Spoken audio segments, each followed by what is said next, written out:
Jugez. Il paraît que c'est à vous de juger. À vous de juger. Nous sommes très heureux, mesdames et messieurs, de savoir que vous êtes là en train de suivre cette émission. À vous de juger que nous avons l'honneur de vous présenter tous les jours du lundi au vendredi à 17h, heure de Kinshasa. Eh bien, nous sommes là. Vous le savez, nous venons de commémorer le 65e anniversaire de l'indépendance de la République démocratique du Congo. Il y a plusieurs secteurs, plusieurs invités sont passés ici pour décortiquer quels sont les acquis que nous avons. Est-ce que les acquis de l'indépendance, nous avons protégés? Comment est-ce que nous les traitons? Comment est-ce que nous vivons avec ces acquis s'il existe? Est-ce que l'indépendance que nous avons acquise depuis 1960 jusqu'à aujourd'hui, il y a des avancées? Est-ce pourquoi les gens disent toujours que la République démocratique du Congo n'est pas indépendante? Dans quel point? Dans quel secteur de la vie?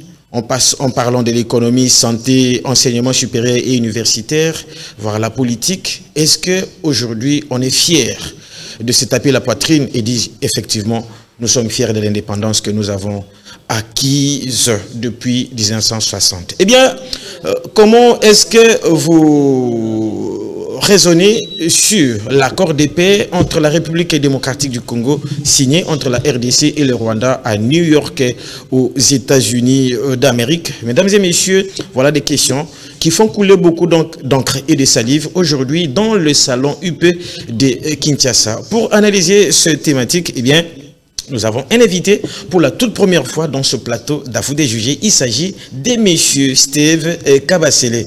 Bon après-midi. Merci pareillement. Vous allez très bien. Je vais bien par la grâce de Dieu. C'est pour la première fois de passer sur cette émission à vous de juger. Je pense que ça ne sera pas la dernière fois. Effectivement. Au cours de cette émission, nous aurons peut-être à analyser toutes les questions d'actualité qui coulent salive et encre, comme vous l'avez dit. Et je pense que ça sera à la population, au corps scientifique qui vont nous suivre, de juger. Mesdames et messieurs, comme vous pouvez très bien le constater, à vous de juger, les débats sont ouverts. À vous de juger ce parti. De juger. À vous de juger. À vous de juger. Alors, vous avez... comment est-ce que vous avez passé la journée du 30 juin? Bon, en fait, d'abord, ce qu'il faudra souligner ici, je suis cadre du parti Ligue des Serviteurs, parti cher à l'honorable Ntingi Pouloulou. Je suis chargé de la communication de la Ligue des Jeunes du parti. Au cours de cette journée, le parti avait organisé un événement sportif. Cet événement, n'est-ce pas, avait consacré à une rencontre sportive entre la jeunesse du parti Ligue des Serviteurs et l'Aspel des Fourmis de l'honorable Géry Dikala. Un match qui s'est soldé par un score de 3 buts partout.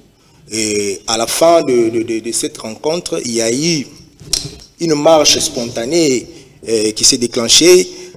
Une marche où la population qui commune toujours avec l'honorable Ntingi Pouloulou était derrière lui et son invité qui était l'honorable Géry Dikala, où on a fait plus de 100 mètres de marche pour communier ensemble avec notre base.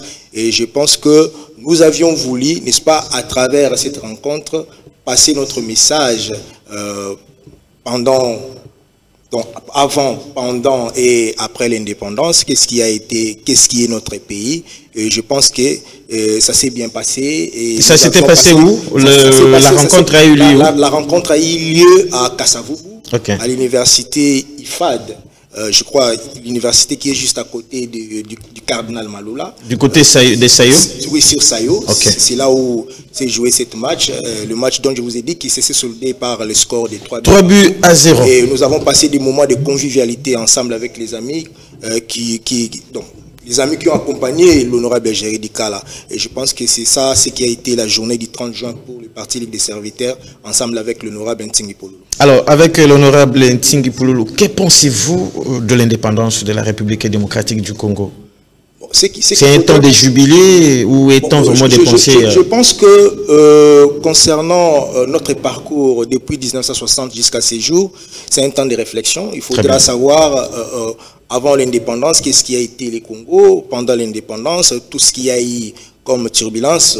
Donc vous savez que cette indépendance n'était pas un cadeau, c'était vraiment les efforts fournis par les combattants de l'indépendance de cette époque qui étaient autour de Lumumba et le président Kasavubu. Ils étaient nombreux et certainement aujourd'hui on parle que d'un seul héros, contrairement à tous ceux qui ont perdu leur vie pour cette indépendance. Et je pense que ce sont des histoires à corriger. Par exemple, ça doit... On ne parle que de Lumumba. On ne parle que de Lumumba, tout en oubliant que Lumumba n'était pas morcel. Il était autour de lui avec...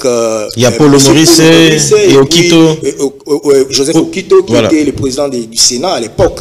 Et je pense que le gouvernement, je ne sais pas, à travers l'Assemblée nationale, si on peut essayer un peu de corriger quelque chose que je peux qualifié d'une erreur peut-être pour reconnaître au moins ces vaillants soldats de l'indépendance qui ont perdu leur vie pour qu'aujourd'hui le Congo soit indépendante. Et je pense que au cours de cette émission, nous aurons à parler de long à large en ce qui concerne cette question. Très bien. Mesdames et messieurs, nous sommes bel et bien en direct, comme vous pouvez très bien les constater, en direct sur Télé7. Vous nous suivez de partout à travers les 24 communes de la ville de Kinshasa, Brazzaville et ses environs. Vous nous suivez de Bukavu, vous nous suivez un peu partout via Bluesat OTT sur téléphone. Il y a l'application qui est là. Vous pouvez bel et bien télécharger cette application et commencer à suivre Télé7 même sur votre voiture, même sur la moto, avec vos casquettes, vos oreillettes. Vous pouvez bien suivre cette émission, à vous de juger. Notre invité est là, il est du parti politique de M. Tsingi Pouloulou. Alors, l'indépendance, bon, il faut supporter, hein. Oui, oui. Ce n'est pas parce que nous sommes au mois de juin qu'on ne peut plus parler de l'indépendance. Non, on va parler de l'indépendance tout au long de ces mois ici. Voilà, beaucoup de gens disent que la RDC n'est pas carrément indépendante. Surtout quand on parle de son économie. Qu'on parle du système de l'enseignement, mais commençons par l'économie, on frôle quelque chose là. Vous savez, après l'accession à l'indépendance, vous vous rappellerez du général Van Bilsen qui disait aux militaires qu'avant l'indépendance était égal à après l'indépendance pour les militaires. Et s'il faut réfléchir sur cette question, vous comprendrez que c'était une façon de passer les messages que Van Bilsen passait aux Congolais pour savoir que avant l'indépendance serait égal à après l'indépendance plutôt. Alors, s'il faut se poser la question... Est-ce qu'il avait raison? Mais tout à fait, il avait raison, parce que par rapport à ce que nous vivons aujourd'hui, s'il faut prendre des grandes décisions sur des grandes questions de notre pays, il faut consulter à l'étranger, il faut consulter la communauté internationale, il faut consulter les Occidentaux. Pour accéder au pouvoir, il faut aller voir les États-Unis d'Amérique, la Belgique, la France. Donc ce sont eux qui réfléchissent à notre place, ce sont eux qui décident à notre place. Et s'il faut dire que nous sommes indépendants, je peux dire que nous sommes indépendants des faits. Nous sommes indépendants des faits parce que ce que nous vivons en réalité ne fait pas de nous indépendants. Sur le plan politique, sur le plan économique, sur le plan sécuritaire.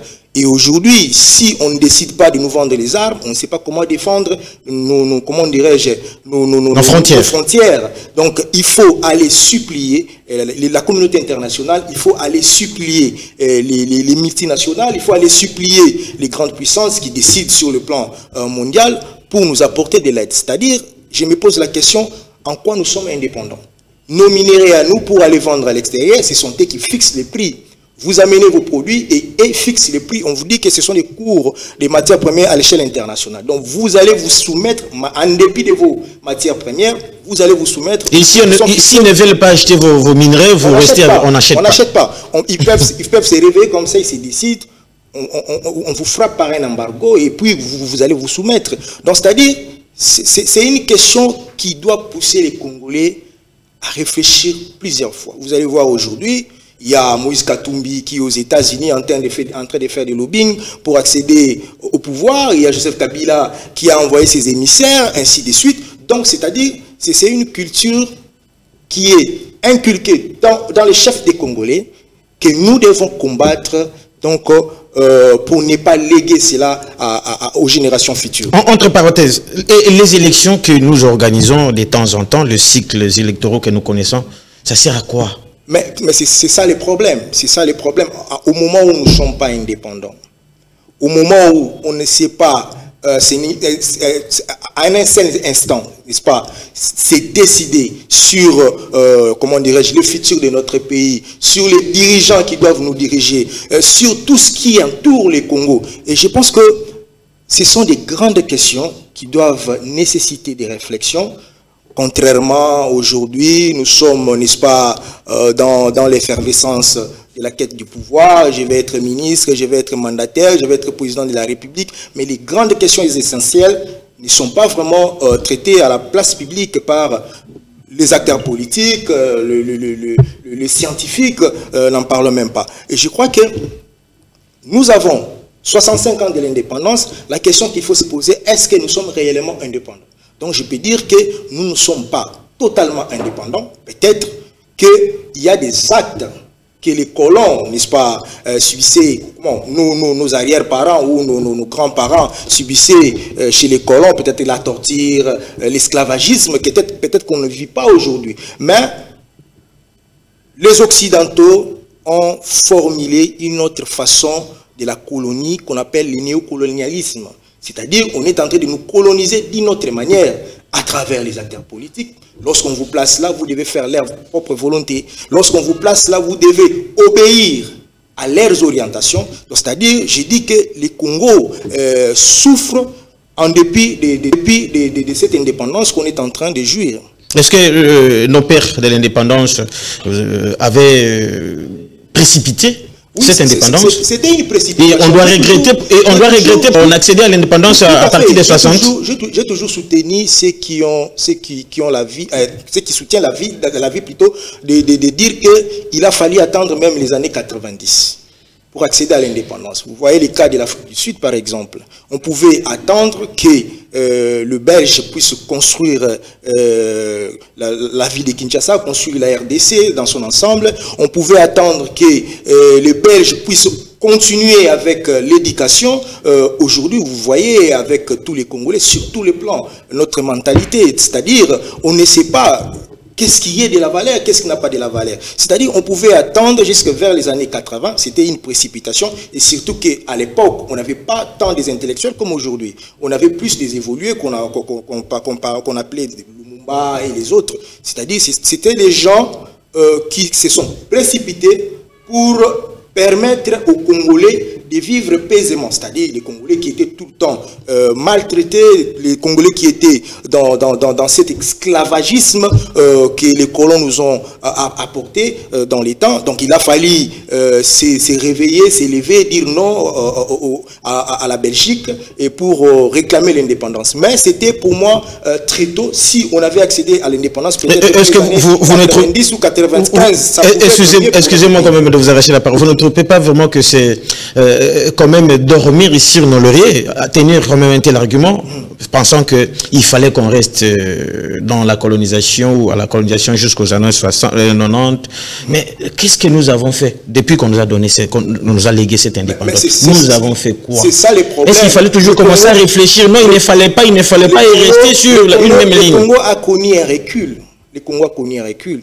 Lorsque le maréchal Mobutu accède à l'indépendance, il trouve des entreprises publiques. On avait la il accède au pouvoir. Oui, il accède au pouvoir par voie de coup d'État. Dictatorial. Il trouve la GECAMI, il trouve, comment on appelle ça, le PLZ à l'époque, il trouve ASDA, et il trouve tant des entreprises publiques que la Belgique avait laissé, stable. Et puis, le maréchal Mobutu décide de confier la gestion de toutes ces entreprises aux Aïrois à l'époque. Les Aïrois qui n'avaient pas la culture de gestion, les Aïrois qui n'avaient pas la maturité sur le mode de gestion. Et au finish, toutes ces entreprises sont tombées faillites. Et il y a un vent politique qui va arriver, c'est-à-dire il y avait une frange des opposants qui disait non à la manière dont le maréchal Mobutu conduisait ou appliquait, comment on appelait ça, les manifestes de l'Ancélé, donc à l'occurrence des Sphinx délimités, le fait Etienne Tshisekedi, et ça va causer ça va causer encore du tort à la République. Nous allons connaître le premier pillage, le deuxième pillage, et ça sera le chaos que les Zaïre va connaître avec une inflation très galopante. Et je crois que c'est de là jusqu'à ce jour que nous sommes en train de nous patauger pour chercher par quels moyens, comment est-ce qu'on peut ressortir ou rebâtir ces pays. Et je pense que ce n'est pas facile, mais ce n'est pas impossible. Tout dépendra de la volonté de ceux qui nous gouvernent, des grandes décisions publiques qu'ils peuvent prendre pour relancer l'économie de la RDC, pour reconstruire notre pays, n'est-ce pas, tout en mettant de côté cette comment dirais-je, j'ai toujours qualifié de cela comme la naïveté, donc la corruption, les détournements, qui fait encore un recul pour notre pays. Et je pense que le Congo a accédé à l'indépendance, oui, mais quand on nous fait avec cette indépendance, c'est ça la problématique. C'est ça notre question. Donc, est-ce que nous sommes incompétents? Est-ce que nous sommes inconscients? Je peux dire que au-delà de la compétence, il y a l'inconscience dans les chefs de ceux qui gouvernent de 1960 jusqu'à ces jours. De Mobutu à Kabila et Kabila Lisusu, aujourd'hui Lisusu, qui encore Tshisekedi. Donc, non. Le premier président, c'est l'homme de la Bako. Après, Tshisekedi et Mobutu.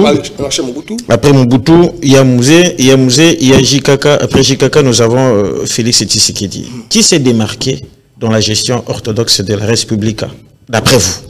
Bon, c'est lui qui s'est démarqué d'abord, je peux dire que c'est M. Joseph Kasavubu, avec sa mode de gestion, la transparence, la bonne gouvernance.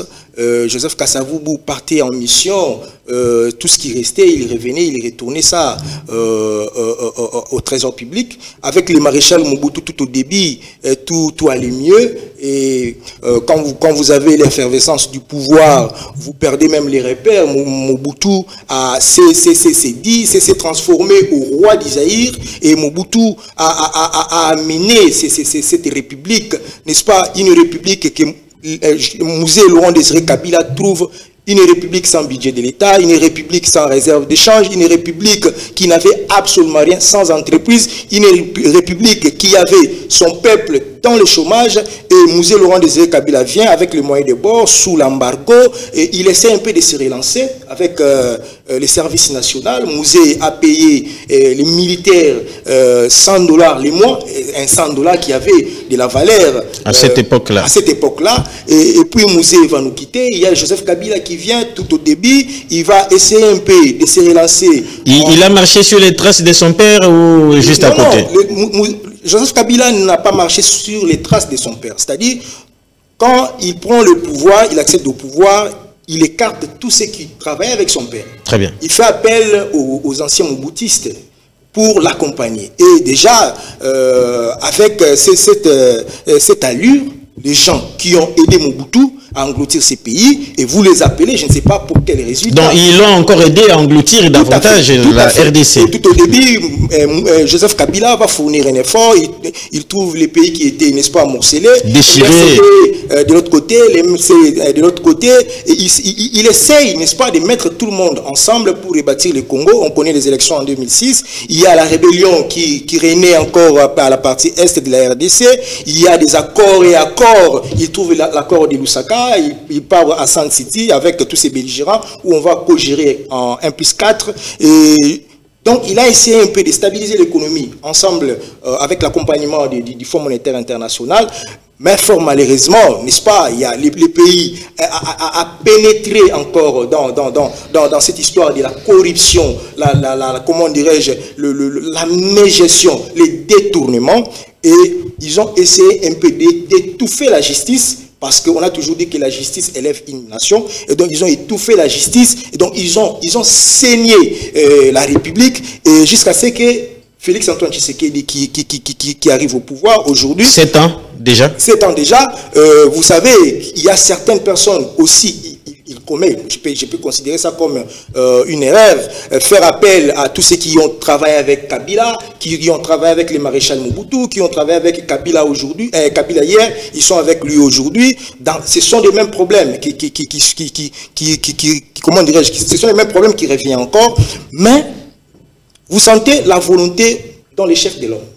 Vous sentez la volonté de mieux faire les choses. C'est-à-dire, il fournit des efforts, on quitte les réserves d'échange qui étaient à près de 800 millions de dollars américains. Aujourd'hui, on parle des réserves d'échange à près de 5 milliards de dollars américains. Aujourd'hui, on est capable de mobiliser en ressources propres plus de 10 milliards de dollars américains pour un budget de 18 milliards de dollars américains, chose qui n'était pas hier. Donc, en dépit...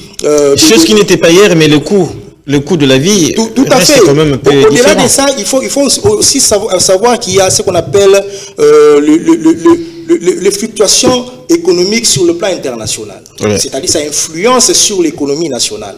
Lorsque sur le plan international il y a quelques quelques problèmes économiques, ça affecte aussi l'économie sur le plan national. Nous avons la guerre. Et vous savez combien la guerre coûte à la RDC? Plus de 1 milliard de dollars américains qui les Congo déboursent pour faire la guerre à l'est de la RDC. Et je pense que tout ça, en dépit de ça, le président Tshisekedi fournit des efforts, n'est-ce pas, de maintenir aujourd'hui vous êtes tshisekediste? Non, je ne suis pas tshisekediste. Je ne suis pas tshisekediste. Je parle de la réalité. J'ai parlé du bien du maréchal Mobutu tout au début. J'ai parlé du bien de Joseph Kabila lorsqu'il a unifié les pays. Et quels sont les mots, s'il y en a, qui rongent ce régime de Tshisekedi? Bon, ce que je constate ou ce que je condamne dans ces régimes, c'est-à-dire la lanterne dans la prise de décision. La lanterne dans la prise de décision, c'est-à-dire c'est ce que j'ai condamné hier avec Joseph Kabila, c'est ce que je condamne aussi aujourd'hui. Donc il y a des décisions qu'on peut prendre aujourd'hui, mais il faut attendre une année, 2 ans. Soyez un peu plus pragmatique avec un cas précis. Je prends un cas précis. Aujourd'hui, nous avons un gouvernement de plus de 50 de ministres. Ouais. Mais quels sont les résultats? Quels sont les résultats de ces ministres? On peut compter quelques-uns des ministres qui fournissent des efforts pour nous produire des résultats. Par exemple, le ministre Moutamba qui venait des partis, certainement, il a été accusé de détournement, donc il reste à la justice de déterminer sa culpabilité. Il y a le ministre de la fonction publique qui est en train de se battre pour appliquer les réformes relatives à l'administration publique. Mais tous ces ministres-là qui sont là, qu'est-ce qu'ils font? Quels sont les résultats? Mais pourquoi on les garde? Très bien. On va évoluer alors. En quelques mots, comment est-ce que vous pouvez résumer l'indépendance congolaise? Je peux dire que les combattants de l'indépendance se sont bâtis pour rendre le Congo indépendant. Quitte à nous, ceux qui sont aujourd'hui présents, de matérialiser ce qui a été leur souhait. Très bien. C'était de voir les Congolais être totalement indépendants, sur le plan politique, sur le plan économique et sur le plan sécuritaire. Merci beaucoup, mesdames et messieurs. Vous constatez, on évolue avec notre invité, Steve Kabasele. On continue, on va prendre une deuxième thématique. J'invite quand même notre réalisation à nous balancer comme cette thématique-là. Qu'est-ce qu'on peut retenir de l'accord de paix signé entre la République démocratique du Congo et le Rwanda à New York aux États-Unis? À vous de juger. On se retrouve après cette pause. À vous de juger. À vous de juger. À vous de juger. À vous de juger. À vous de juger. Très bien. Avez-vous entendu parler de l'accord de paix? Bien évidemment, tout Congolais avait les regards tournés vers Washington avant le 27, la date qui était prévue pour la signature de cet accord de paix. Je pense que je suis au courant en tant que Congolais, acteur politique, je suis au courant qu'il y a eu un accord qui a été signé le 27 juin aux États-Unis d'Amérique devant l'autorité américaine. Alors, qu'est-ce que vous pensez de cet accord? Bon, c'est un travail humain. Un travail humain n'est pas totalement parfait. Et je pense qu'il y a des critiques qui vont dans tous les sens sur cet accord. Mais pour moi, je peux dire que l'essentiel a été fait dans le but de de recouvrir la paix à la partie est de la RDC. Mais certainement, il y a certains faits, comment dirais-je, certaines faiblesses qu'on peut relever et dans cet accord. Et dans son ensemble, je peux dire que l'accord est avantageux pour la République démocratique du Congo.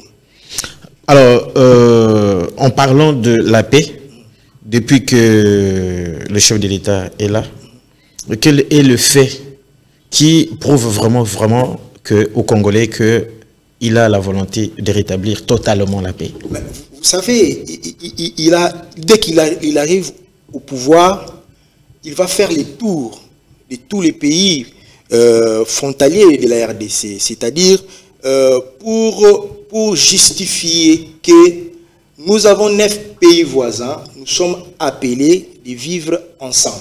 C'est-à-dire, on ne va pas déplacer la RDC ou on ne va pas déplacer le Rwanda, le Burundi ou l'Ouganda. Nous sommes appelés à vivre ensemble. Le président de la République va entamer sa tournée, il va signer des accords économiques, bien évidemment, avec le pays problème qui est surtout le Rwanda et l'Ouganda, en termes comment dirais-je, de coopération bilatérale. Mais certainement, comme le Rwanda a toujours été, comment dirais-je, à travers son président Paul Kagame, un président sanguinaire qui a toujours voulu, n'est-ce pas, annexer une partie de la RDC, dans la partie est de la RDC au Rwanda, a toujours voulu, c'est-à-dire se mêler dans la manœuvre à travers ses lobbying sur le plan international. Comment est-ce que la communauté internationale pouvait l'accompagner pour bénéficier de la partie est? Il y a la guerre qui surgit à l'Est, il est M23, en dehors du M23, il y a des groupes armés qui étaient évalués à plus de 200 groupes armés à la partie Est de la RDC. Le président de la République ne dormait pas. Sur le plan militaire, il est en train de former, n'est-ce pas, ou de réformer notre armée pour rendre cette armée compétitive. Il est en train, non seulement sur le plan militaire, n'est-ce pas, de se battre sur le plan diplomatique pour voir les Congolais de l'Est vivre en toute quiétude. Vous avez vu, nous étions en Nairobi, nous étions en Angola, à Luanda, nous étions à Doha, et cette fois-ci c'était aux États-Unis d'Amérique où on a eu un accord signé le 27 juin entre le ministre des Affaires étrangères Thérèse Kaikwamba de la RDC et le ministre des Affaires étrangères rwandais, tout simplement parce que le président de la République est en train de se battre, comme il avait dit, qu'il sera en paix le jour où il verra les Congolais de l'Est vivre en paix. Très bien, tout cela vous montrez quand même la volonté du chef de l'État pour instaurer la paix dans la partie orientale. Tout le monde parle trop du Rwanda dans cette guerre de l'Est. D'après vous, le rôle du Rwanda, c'est quoi? C'est qu'il faut savoir tout au départ que cette guerre qui a perduré pendant 30 ans a une histoire.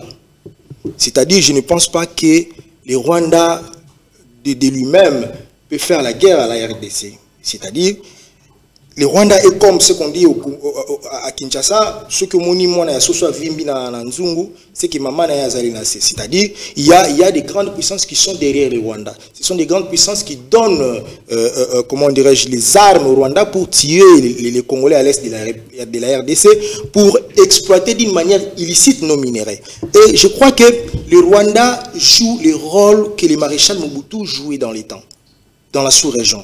C'est-à-dire, c'est un pion des Occidentaux qu'on utilise, n'est-ce pas, pour s'aimer les désordres dans la région, parce que lorsque la RDC est en fait, c'est la région qui sera en fait et c'est la sous-région qui sera en fait. Donc, c'est-à-dire, on utilise les Rwandais, peut-être, je ne sais pas, par inconscience ou par naïveté de M. Paul Kagame, pour s'aimer les chaos à la partie est de la RDC. Mais le président de la République n'en a pas lâché, il s'est bat, il s'est dit, s'il y a des injonctions qui viennent de l'extérieur, je dois aller vers ceux qui prennent nos minéraux à travers le Rwanda. Il y a eu les Qatar, vous avez vu, nous étions à Doha, nous étions, le président de la République était en France, il était en Belgique, il a sillonné presque le monde, n'est-ce pas, pour convaincre ceux qui utilisent le Rwanda comme, comment dirais-je, comme commandité. C'est commandité parce qu'il y a la grande puissance qui sont commanditaires. Il y a la Belgique, les États-Unis. Mais pourquoi sa voix n'a jamais été entendue? Depuis qu'il a commencé à chercher cette... Sa voix ne pèse pas ou il n'est pas pris au sérieux? Aujourd'hui, on peut dire que la voix de la RDC pèse. la voix de la RDC pèse. Avec quels effets? Vous allez vous rappeler, le Rwanda devrait prendre la présidence de CEAC.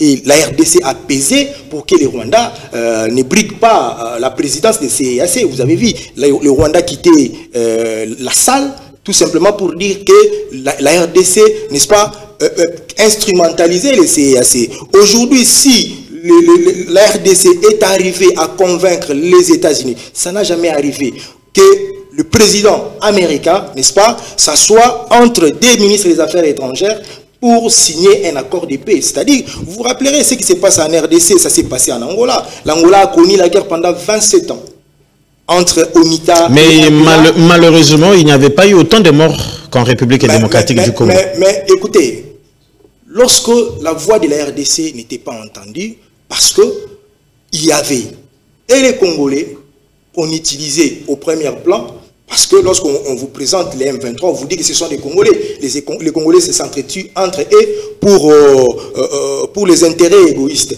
Mais en dessous de tous ces, en dessous des cartes, il y a la communauté internationale qui est là, qui utilise les Rwandais. Les Rwandais n'est qu'un instrument. Alors, est-ce qu'on peut dire aujourd'hui, avec cet accord de paix, que le Rwanda a été sacrifié au profit de la RDC par les États-Unis, qui est son parrain? En fait, les États-Unis s'est décidé, parce que nous on a des minéraux, on s'est dit que celui qui a besoin de nos minéraux peut venir prendre les minéraux, peut venir acheter les minéraux, nous apporter ce que nous avons besoin.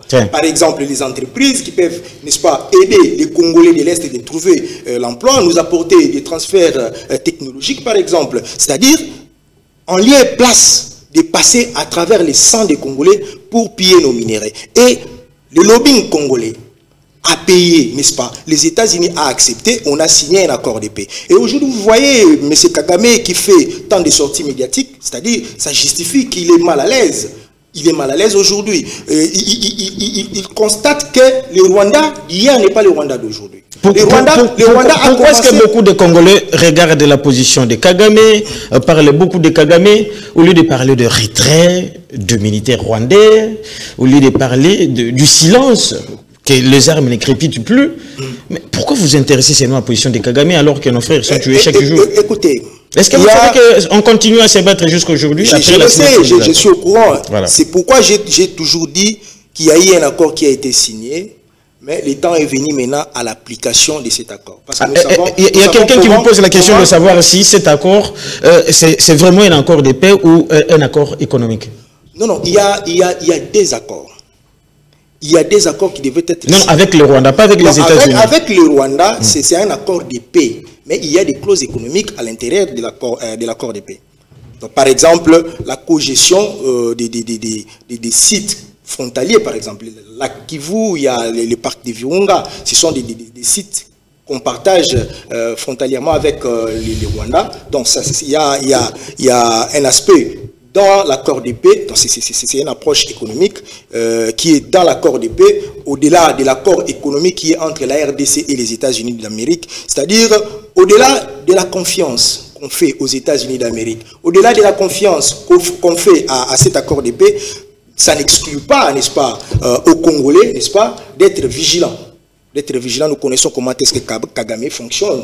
Et je pense qu'il ne dort pas. Il est en train aussi de travailler de manière à ce qu'il puisse changer la donne. Vous savez, en relations internationales, on dit que les États, il n'y a rien pour rien. Les États opèrent en fonction des intérêts. Et lorsque les États-Unis constatent que ces intérêts seront, n'est-ce pas, à travers cet accord de paix, ils vont s'impliquer totalement. C'est quitte à nous maintenant de ne pas lâcher, de ne pas dormir, ce n'est pas de se réveiller encore davantage, de se mouver sur le plan international pour que cet accord de paix soit matérialisé à 100%. Très bien. Alors, vous le savez, parce que vous êtes à Kinshasa, vous êtes politique, il y a un débat autour de ça. Certains Congolais pensent que la ministre des Affaires étrangères ne pouvait pas signer cet accord sans bien le lire. Bon, il y en a qui disent qu'elle n'avait pas bien lu, elle n'avait pas bien compris. Bon, je pense que... Vous avez quand même suivi ces réactions? J'ai suivi ces réactions, Moi, je pense que si je peux parler des faiblesses de cet accord, c'est relative au CONOPS. concept des opérations, c'est-à-dire c'est un plan qui visait plus les FDLR. C'est-à-dire il a fallu commencer par analyser, comment dirais-je... Ça vise plus le FDLR qui sont invisibles tout à fait. Que des 1-23 qui sont visibles. Tout à fait, c'est ce que moi je qualifie comme, comme faiblesse de cet accord. C'est-à-dire tout part avec l'ancien ministre des Affaires étrangères, Christophe Lutundula, qui avait déjà accepté à Luanda, qui avait des FDLR. Mais je me pose la question, aujourd'hui la partie Est, la grande partie...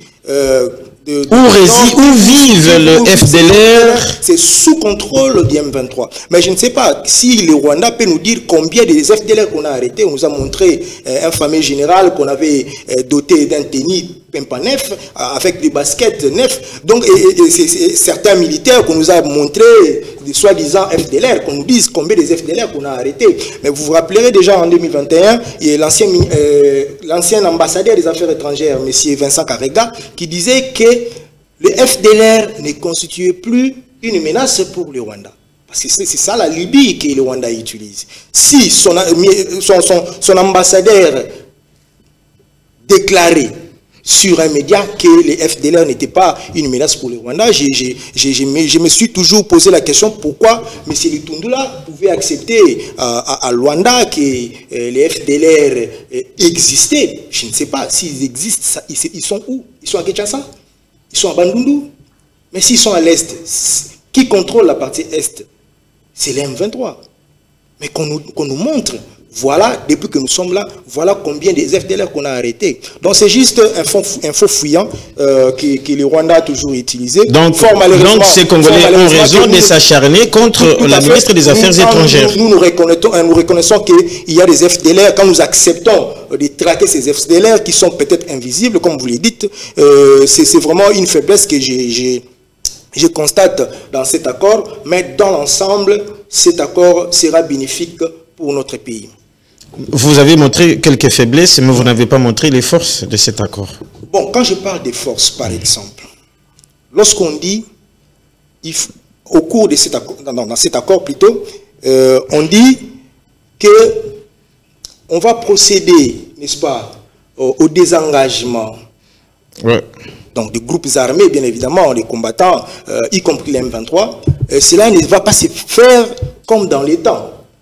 Vous savez, nous avions ouvert une porte qu'on appelait le brassage et le mixage. C'était une porte qui permettait au Rwanda, n'est-ce pas, de nous infiltrer. Mais aujourd'hui, ça va se faire d'une manière individualisée. C'est-à-dire, chaque combattant devra faire, n'est-ce pas, une démarche ou des déclarations pour intégrer les forces armées ou l'armée loyale de notre pays. Donc c'est une force. Aujourd'hui, Kagame pensait que à l'issue des négociations, je vais réussir à intégrer encore les Rwandais au sein de l'armée congolaise, au sein des services de sécurité, chose qui ne sera plus le cas avec cet accord ici.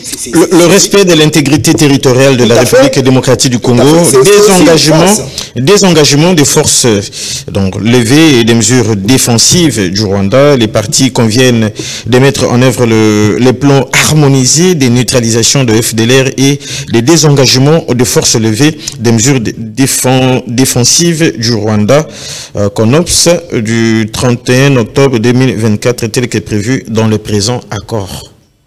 Pourquoi on ne parle pas du 1-23? Bon, vous savez, à la partie Est... Parce qu'il y a F23, il y a M23, il y a AFC. Pourquoi on ne parle pas d'eux? On parle seulement de forces rwandaises. Est-ce qu'on a négligé les M23 qui ne sont pas forts? Qui ne sait pas que les M23, c'est une force rwandaise? Qui ne le sait pas? Mais les M23, d'où viennent les M23? Mais vous avez dit qu'il y a des Congolais au sein du M23, au sein de l'AFC. Pourquoi est-ce qu'on doit le mettre à l'écart? Attendez, je vais vous dire une chose. Ils ont conquis Goma, qui gouverne la ville de Goma. Ce n'est pas un Rwandais? Qui est à la tête de la ville de Bukavu? Ce n'est pas un Rwandais? Avez-vous vu un Congolais là-bas? Les noms là, ce sont des marionnettes qu'on est en train d'utiliser. D'où est venu les M23? On commence avec les RCD. Ce sont des gens qui se disent minoritaires, donc la minorité Tutsi, ce ne sont pas des Congolais. les RCD qui va engendrer quoi, le CNDP avec le Kunda Batouare. Vous vous rappellerez, il y a des bruits qui sont, je ne sais pas s'il faut qualifier ça de rumeurs, que Kunda devrait remplacer Corneille Nangaa. Qui décide? Ce n'est pas monsieur Kagame. Est-ce que c'est la raison qui fait que dans les discussions, comme celle qui venait de se passer à New York, là, il fallait vraiment oublier le M23? On n'a pas oublié le M23. Vous avez l'accord. Vous avez l'accord avec vous. Vous allez voir, lorsque vous lisez, il y a on les renvoie du côté des Doha. Mais les Doha, ce sont des discussions qui avaient déjà commencé. Ouais. D'abord, c'était avec Kagame, entre des chefs d'État. Et qui était dans la suite du M23? Mais ce sont des Rwandais.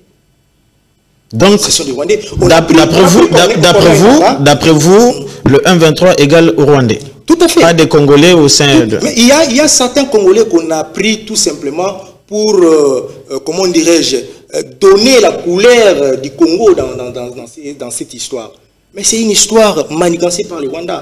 Je vous ai démontré. Pourquoi les M23 vit les jours? Tout simplement parce qu'il y avait des engagements que l'ancien régime avait pris avec les Rwandais qui n'étaient pas respectés. Par exemple, le contrôle de la partie Kivu par les Rwandais, qui n'était pas respecté par l'ancien régime. Et c'est ce qui va pousser à ce qu'on quitte les CNDP au M23. Alors, mesdames et messieurs, on est en direct, comme vous pouvez le constater. Si vous avez une question à poser à notre invité, Steve Kabasele, vous pouvez le faire. J'ai oublié les noms de votre parti politique. Le parti Ligue des Serviteurs. Parti cher à l'honorable Ligue des Serviteurs. Des Serviteurs. Ça a l'air d'une église. Bon, c'est un parti, vous savez, aujourd'hui, tout le monde parle de parti de gauche, parti de droite, socio-démocratique, ainsi de suite. Nous, par contre, nous sommes un parti qui est basé sur, comment dirais-je, la sacralité de la vie humaine. Vous êtes proche de l'opposition ou proche du pouvoir? Nous sommes proches du pouvoir. Ok. Aujourd'hui, quand on quitte la table de New York, ici à Kinshasa, il y a le père de l'Église, le prince de l'Église qui parle du dialogue. Tout à fait. On l'oublie au détriment de l'accord de paix, où il faut toujours aussi mettre un accent sur les dialogues. Bon, vous savez, ce qui s'est passé à l'extérieur, c'est une dynamique externe. Au-delà de ça, on a toujours dit, nous, au Parti Ligue des Serviteurs, qu'il était impérieux, n'est-ce pas, d'engager les discussions sur le plan interne. Donc, c'est-à-dire mettre tous les Congolais sur la table pour parler sur la question de l'Est de la RDC. C'est très important qu'on puisse se parler. Je ne sais pas, ce n'est pas à moi de décider sur le format du dialogue. Vous vous rappellerez que le président de la République avait initié les consultations à travers son conseiller en matière de sécurité. Certainement, il y avait d'autres acteurs politiques ou classes politiques qui n'étaient pas d'accord avec ça. Il y a ceux qui soutiennent que les clergés de l'Église puissent piloter ces pourparlers, et ils ont vu le président de la République. Le président de la République les a renvoyé, n'est-ce pas, des constituer ou de faire adhérer d'autres forces de la société civile. Et nous espérons que dans les jours à venir, il y aura un table ronde qui va, n'est-ce pas, appeler tous les Congolais sur la table pour réfléchir et parler sur les questions de la RDC. Vous savez, si aujourd'hui les Rwandais arrivent à utiliser certains Congolais qui sont frustrés peut-être, je ne sais pas, par X ou Y intérêt, c'est parce que on ne sait pas se parler, nous Congolais, entre nous. C'est-à-dire, il faut mettre tous les Congolais sur la table et parler sur les questions de la sécurité de l'Est de la RDC et trouver des pistes et des solutions. Et avec cette dynamique externe, ça pourra, n'est-ce pas, nous ramener ou nous amener la paix durable à la partie Est de la RDC. Le dialogue que réclament les gens de la SENCO, de l'ECC, et l'accord de paix qui venait de se passer, c'est complémentaire ou c'est parallèle? Bon, en fait, l'accord de paix qui venait de se passer, c'était entre le Rwanda et la RDC. Mais ici, les clergés, ils sont dans la logique de mettre les Congolais.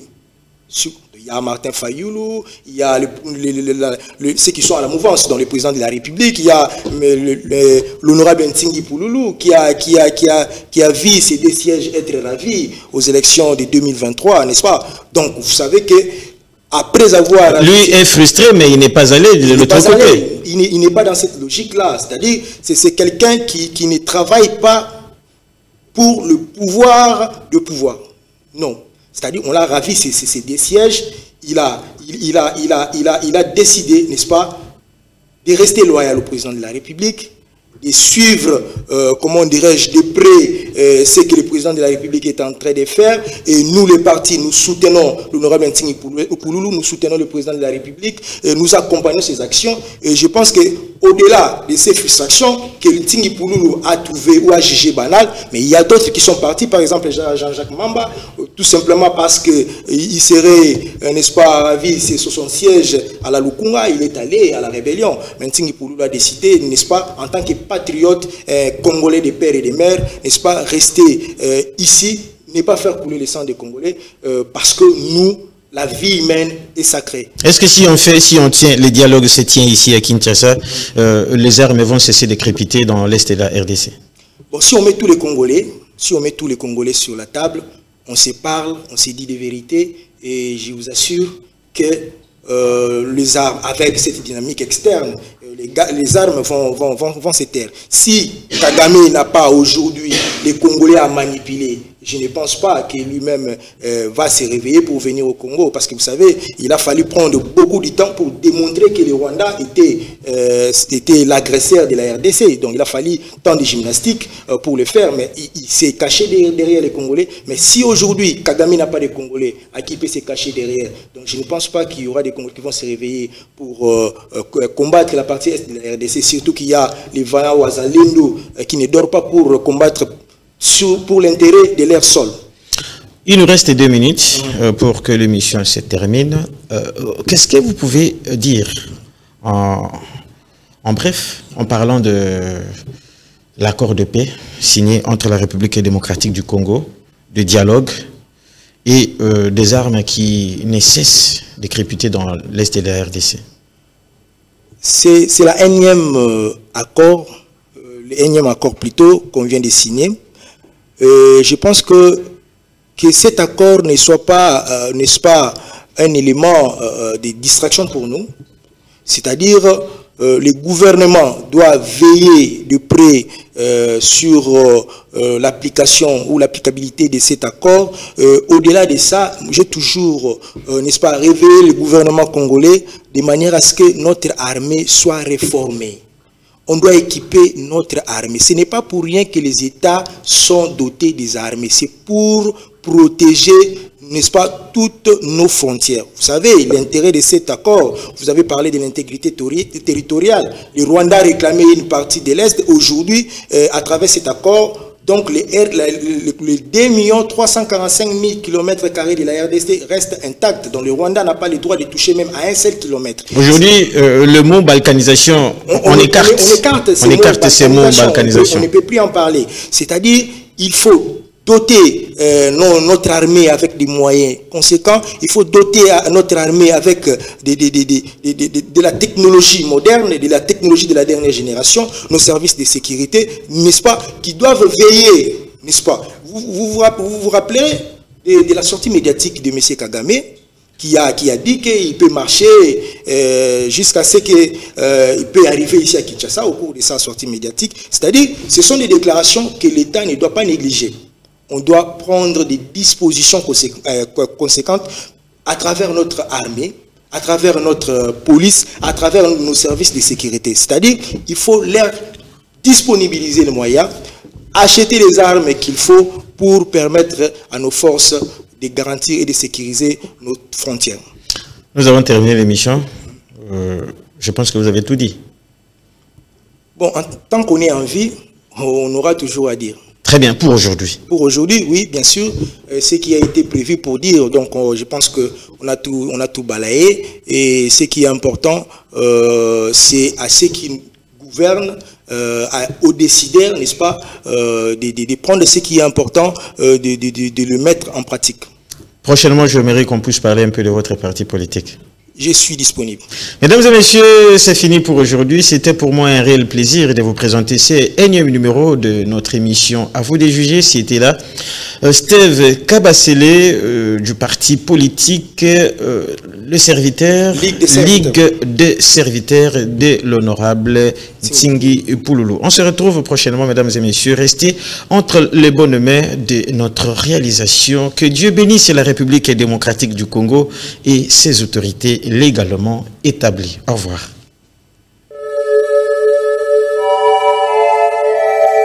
À vous de juger. À vous de juger. À vous de juger. À vous de juger.